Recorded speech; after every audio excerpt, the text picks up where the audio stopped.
सुधा आप सभी का हार्दिक अभिनंदन करती हूँ आपके अपने YouTube चैनल गुरु सप्तऋषि ज्योतिष शिक्षण संस्थान की ओर से। दोस्तों आज के वीडियो में हम बात करने वाले हैं साल 2024 कैसा रहने वाला है धनु लगन वाले जातकों के लिए। जी हाँ, जिनकी हॉरोस्कोप शुरू होती है 9 नंबर से, ये वीडियो उन्हीं के लिए है। इस साल में क्या करें क्या ना करें, क्या करने से क्या नुकसान हो सकता है और क्या एड ऑन करने से आपको फायदे मिलेंगे, सभी की चर्चा करेंगे।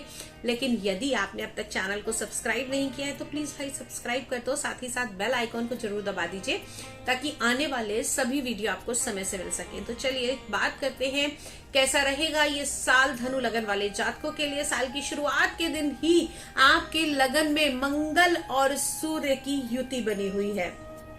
जी हाँ, आत्मा के कारक, आपके आत्मविश्वास के कारक, कॉन्फिडेंस लेवल के कारक सूर्य देव आपके लगन में विराजमान रहेंगे और उसके बाद में मकर राशि में 15 तारीख को एंटर करेंगे और आ जाएंगे आपकी कुंडली के दूसरे भाव में। तो सबसे पहले बात कर लेते हैं आपके कॉन्फिडेंस की ही।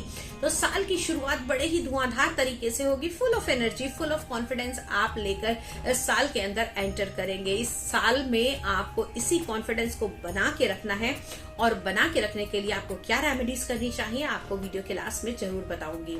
तो अब बात कर लेते हैं आपकी कुंडली के अन्य ग्रहों के बारे में। शनि देव इस साल आपकी कुंडली के तीसरे भाव में गोचर कर रहे हैं और यहाँ पर बैठकर ये छोटी छोटी यात्राएं कराएंगे और साथ ही साथ इस समय में आपको आपकी यात्राओं के समय अपने सामान के खोने का जो भय है वो लगा रहेगा।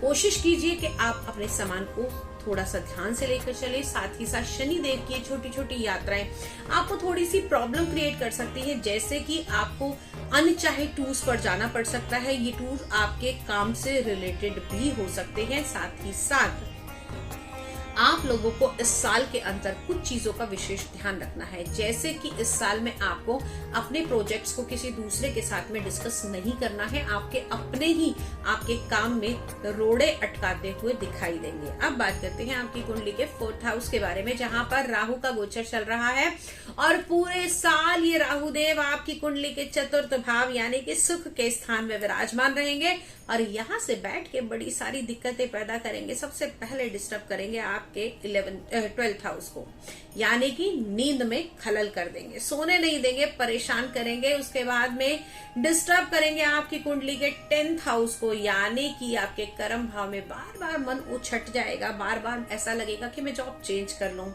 मुझे किसी और कंपनी में ट्राई करना चाहिए, यहाँ पर मुझे सब कुछ ठीक नहीं लग रहा। और तीसरी दृष्टि जो इनकी पड़ेगी, यानी कि जो इनकी अगली दृष्टि पड़ेगी वो पड़ेगी आपकी कुंडली के 8th हाउस पर। 8th हाउस आयु का स्थान, 8th हाउस रिसर्च का स्थान।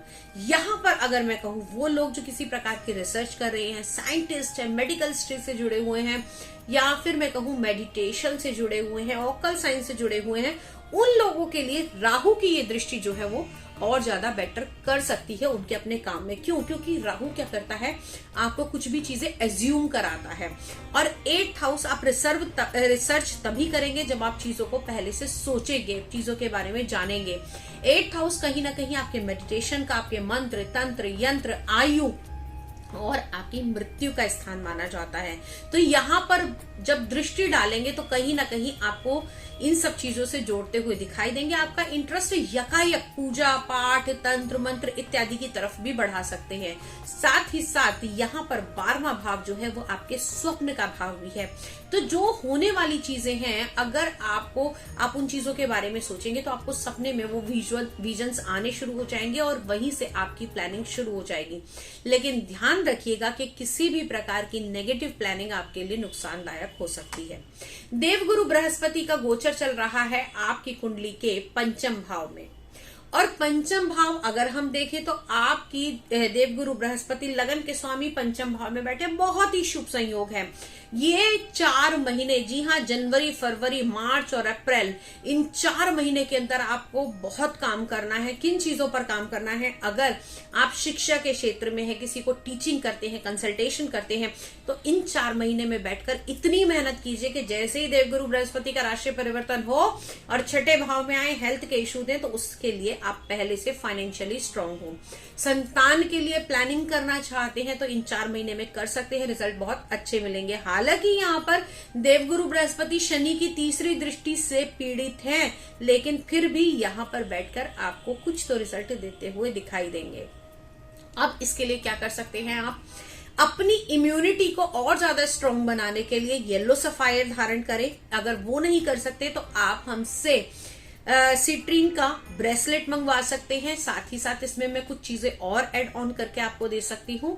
तीसरी चीज, आप लोग क्या करें, इस समय में आपको देवगुरु बृहस्पति के मंत्रों का या फिर आपके जो भी गुरु हैं आप उनके मंत्रों की चैंटिंग अवश्य करें या उनका ध्यान अवश्य करें, क्योंकि ये साल आपके लिए बहुत ही इंपॉर्टेंट रहने वाला है। साल की शुरुआत के 4 महीने आपके लिए गोल्डन पीरियड रहेगा।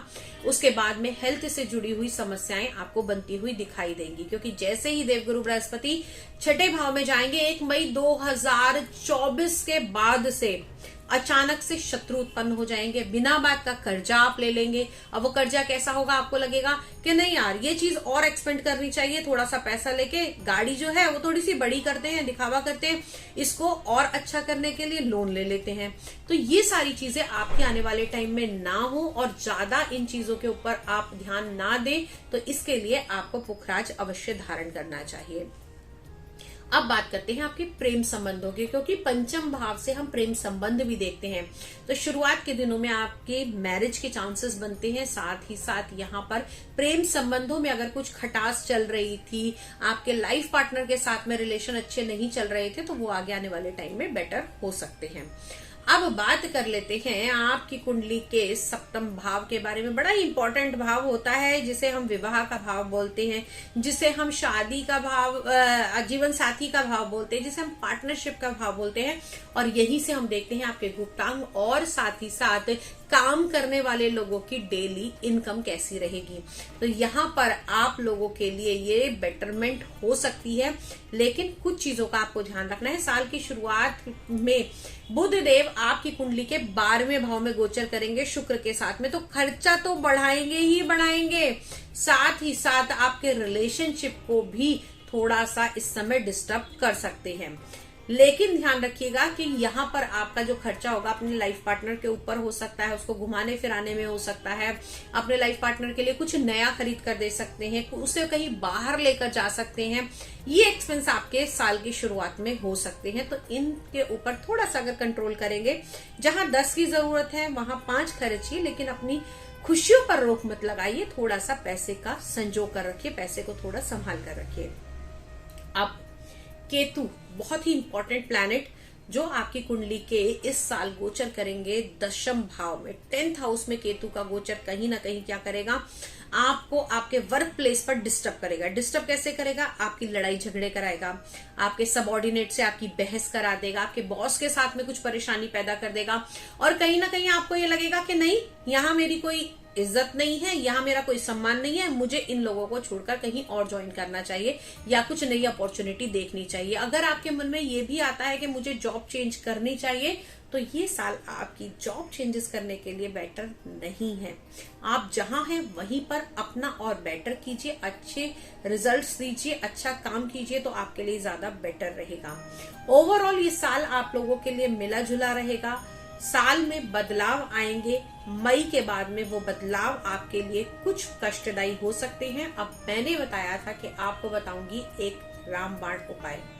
अगर आप इस पूरे साल अपने आप को बेटर करना चाहते हैं, तो तांबे के एक लोटे में डेली हल्दी डाल के सूर्य देव को अर्घ अवश्य दें। ये काम आप आरंभ करके देखिए, इससे निश्चित तौर पर आपको लाभ होंगे और आपकी इनकम भी बढ़ती हुई दिखाई देगी। आज के वीडियो में इतना ही। कमेंट बॉक्स में इस उपाय को करने के बाद में जरूर लिखिएगा कि आपको कैसे रिजल्ट्स मिले। अगले वीडियो में फिर से मुलाकात करूंगी, तब तक के लिए जय मां भगवती।